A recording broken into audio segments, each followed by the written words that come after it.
മറ്റൊരു പ്രധാനപ്പെട്ട വാർത്തയിലേക്ക് കടക്കുന്നു. മോഷ്ടിച്ച ബൈക്കിൽ മാലമോഷണം നടത്തിയിരുന്ന 2 അംഗ സംഘം അറസ്റ്റിൽ. തിരുവനന്തപുരം നഗരത്തിലെ വിവിധ സ്റ്റേഷനുകളിലായി മാല പിടിച്ചുപറി കേസുകളിൽ ഉൾപ്പെട്ട സംഘമാണ് പിടിയിലായത്. കഴക്കൂട്ടം സ്വദേശികളായ അനന്തു, സുജിത് എന്നിവരെയാണ് തമിഴ്നാട് പോലീസിന്റെ സഹായത്തോടുകൂടി തിരുവനന്തപുരം സിറ്റി പോലീസ് കസ്റ്റഡിയിലെടുത്തത്.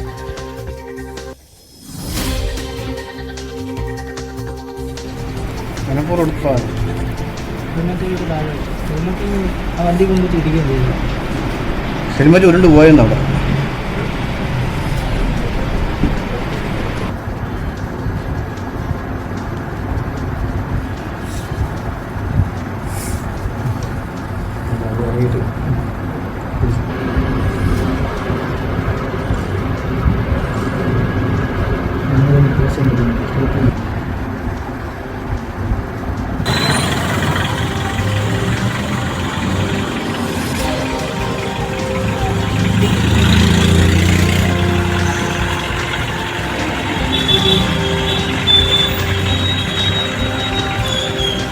ഡാൻ കുര്യൻ വിവരങ്ങളുമായി ചേർന്നു.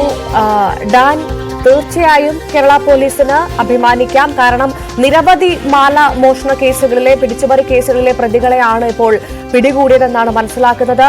സാധാരണക്കാരായ സ്ത്രീകളെയാണ് ഇത്തരക്കാർ കൂടുതലും ലക്ഷ്യം വെക്കുന്നത്. പക്ഷേ അവിടെ മാലമോഷണം മാത്രമല്ല, ജീവന് പോലും അപകടമുണ്ടാകുന്ന തരത്തിലേക്കുള്ള പിടിച്ചുപറികൾ നമ്മൾ കണ്ടതാണ്. അതിന് ഒരു പൂട്ടിടാൻ പോലീസിന് സാധിച്ചു. ഇതെപ്പോഴായിരുന്നു ഈ പ്രതികളെ പിടികൂടിയത്? എവിടെ വെച്ചായിരുന്നു? മാസങ്ങളായി കന്റോൺമെന്റ് പോലീസിനെയും മ്യൂസിയം പോലീസിനെയും കഴക്കൂട്ടം സൈബർ സിറ്റി പോലീസിനെയും വട്ടം കറക്കിയിരുന്ന ക്രിമിനൽ സംഘത്തെയാണ് തമിഴ്നാട് പോലീസിന്റെ സഹായത്തോടെ സിറ്റി പോലീസ് കഴിഞ്ഞ ദിവസം കഴക്കൂട്ടത്ത് നിന്ന് സാഹസികമായി കീഴടക്കിയത്. ഇവർ ഏതാണ്ട് 12ഓളം ക്രിമിനൽ കേസുകളിൽ പ്രതികളാണ് ഇപ്പോൾ അറസ്റ്റിലായിരിക്കുന്ന അനന്തവും സുജിത്തും. ഇതിൽ ഒരാളുടെ പേരിൽ പോക്സോ കേസും നിലവിലുണ്ട്.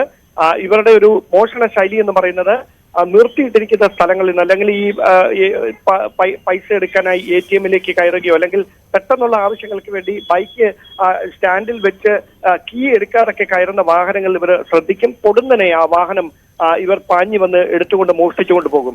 തുടർന്ന് ആ മോഷ്ടിച്ച വാഹനത്തിൽ ഈ ഒറ്റപ്പെട്ട സ്ഥലങ്ങളിലുള്ള, പ്രത്യേകിച്ച് തിരുവനന്തപുരത്തിന്റെ അതിർത്തി മേഖലകളിലുള്ള ഈ CCTV ഒന്നും കൃത്യമായി പ്രവർത്തിക്കാത്ത സ്ഥലങ്ങളിലുള്ള നടന്നു പോകുന്ന സ്ത്രീകളുടെ കഴുത്തിൽ നിന്ന് മാല അപഹരിച്ചുകൊണ്ട് രക്ഷപ്പെടും. ഇത്തരത്തിലുള്ളൊരു മോഷണ ശൈലിയായിരുന്നു ഇവർ സ്വീകരിച്ചിരുന്നത്. അങ്ങനെ കഴിഞ്ഞ 11-ാം തീയതി കളിയിക്കവളയിൽ വെച്ച് കാൽനട യാത്രക്കാരിയുടെ 6.5 പവൻ വരുന്ന മാല, കഴുത്തിൽ അണിഞ്ഞിരുന്ന മാല ഇത്തരത്തിൽ മോഷ്ടിച്ച ബൈക്കിലെത്തി ഈ സംഘം അപഹരിച്ചുകൊണ്ടുപോയി. ഈ സ്ത്രീ അവിടെ കിടന്ന് നിലവിളിച്ചു.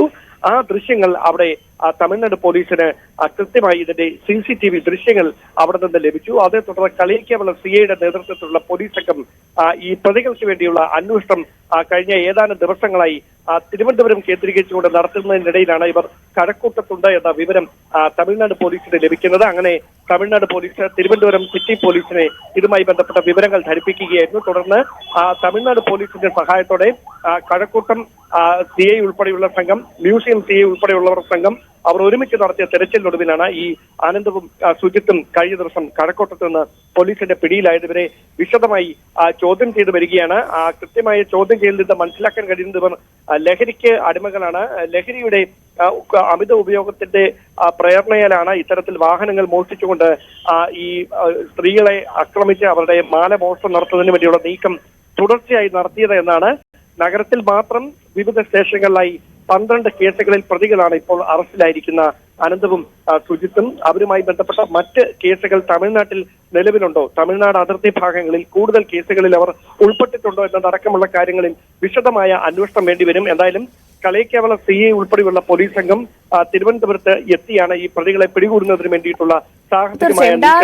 ഈ 2 പ്രതികൾ, ഇപ്പോൾ അറസ്റ്റിലായ 2 പ്രതികൾ മാത്രമാണോ സംഭവത്തിൽ അംഗങ്ങളായിട്ടുള്ളത്, അല്ലെങ്കിൽ ഇവർക്ക് പുറമെ ഇനിയും ഈ സംഘത്തിൽ ആളുകൾ ഉണ്ടോ? എന്താണ് പോലീസിൽ നിന്ന് മനസ്സിലാക്കാൻ സാധിച്ചത്? പോലീസ് കൃത്യമായി അവർക്ക് ലഭിച്ച CCTV ദൃശ്യങ്ങൾ കേന്ദ്രീകരിച്ചുകൊണ്ട് തന്നെയായിരുന്നു ഇതുമായി ബന്ധപ്പെട്ട അന്വേഷണം നടത്തിയത്. പക്ഷേ അപ്പോഴും ഒരു പ്രധാന വെല്ലുവിളിയായത് മുഖം വ്യക്തമാകാത്ത തരത്തിലായിരുന്നു ഈ CCTVയിൽ നിന്ന് പലപ്പോഴും ലഭിച്ച ദൃശ്യങ്ങൾ. അങ്ങനെയാണ് ഈ മോഷണം പോയ വാഹനങ്ങൾ, അതായത് ഈ ബൈക്കിന്റെ നമ്പർ കൃത്യമായി ഈ ആക്ടിവ ഉൾപ്പെടെയുള്ള മോഷണം പോയ വാഹനങ്ങളുടെ നമ്പർ കൃത്യമായി പോലീസിന് ഐഡന്റിഫൈ ചെയ്യാൻ കഴിഞ്ഞിരുന്നു. തുടർന്ന് ആ വാഹനത്തിന്റെ അന്വേഷണം ചെന്നെത്തിയത് അതിന്റെ ഉടമകളിലേക്കാണ്. അപ്പോൾ ആ ഉടമകൾക്ക് എവിടെ വെച്ചാണ് ഈ വാഹനം നഷ്ടപ്പെട്ടത് എന്ന് കേന്ദ്രീകരിച്ചുകൊണ്ട് പിന്നീട് അന്വേഷണം നടന്നു.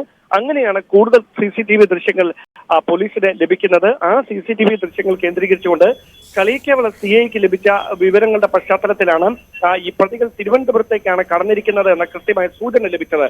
ആദ്യഘട്ടത്തിൽ ഈ രണ്ടുപേരുടെ ദൃശ്യങ്ങൾ വ്യക്തമാകുന്ന തരത്തിലുള്ള ചില തെളിവുകൾ, സൂചനകൾ തമിഴ്നാട് പോലീസിനാണ് ലഭിച്ചത്. അവരാണ് അത് കേരള പോലീസിന് കൈമാറിയത്, തിരുവനന്തപുരം സിറ്റി പോലീസിന് കൈമാറിയത്. തുടർന്നാണ് തിരുവനന്തപുരത്തേക്കാണ് പ്രതികൾ കടന്നിരിക്കുന്നത്, രക്ഷപ്പെട്ടിരിക്കുന്നത് എന്ന കൃത്യമായ വിവരം അവർക്ക് ലഭിച്ചത്. ആ പശ്ചാത്തലത്തിലായിരുന്നു തിരുവനന്തപുരത്തേക്ക് കഴിഞ്ഞ ഒരാഴ്ച മുമ്പ് ഈ പ്രതികളെ പിടികൂടുന്നതിന് വേണ്ടി കളയിക്കേരള പോലീസ് CIയുടെ നേതൃത്വത്തിലുള്ള സംഘം എത്തിയത്. അവർ ഇവിടെ വ്യാപകമായി തെരച്ചിൽ നടത്തി. ഒടുവിൽ കേരള പോലീസിന്റെ സഹായത്തോടെ, സൈബർ സെല്ലിന്റെ സഹായത്തോടെയൊക്കെ നടത്തിയ പരിശോധനകൾക്ക് ഒടുവിലാണ് ഇവർ കഴക്കൂട്ടത്ത് തന്നെ ഉണ്ട് എന്ന കാര്യം അവർ ഉറപ്പിച്ചത്. അതിനുശേഷമാണ് കഴിഞ്ഞ ദിവസം വളരെ സാഹസികമായി കഴക്കൂട്ടത്ത് നിന്ന് ഈ രണ്ട് ക്രിമിനലുകളെ പോലീസ് കസ്റ്റഡിയിലെടുത്തിരിക്കുന്നത്. ഇവരെ മജിസ്ട്രേറ്റിന്റെ മുമ്പിൽ ഹാജരാക്കി, വൈദ്യ പരിശോധനയ്ക്ക് വിധേയരാക്കി മജിസ്ട്രേറ്റിന് മുമ്പിൽ ഹാജരാക്കിയിട്ടുണ്ട് എന്നാണ് നമുക്ക് ലഭ്യമാകുന്ന വിവരങ്ങൾ. എന്തായാലും ഇവരെ വിശദമായി ചോദ്യം ചെയ്യുന്നതിലൂടെ തലസ്ഥാനത്തെ ഉറക്കം കെടുത്തിയിരുന്ന മാലമോഷണ കേസുകളുടെ കാര്യത്തിൽ വ്യക്തമായ ഒരു ധാരണ ഉണ്ടാകുമെന്ന പ്രതീക്ഷയിലാണ് തിരുവനന്തപുരം സിറ്റി പോലീസ്. ശരി, നന്ദി. ഡാൻ കുര്യനാണ് വിവരങ്ങൾ പങ്കുവച്ചത്.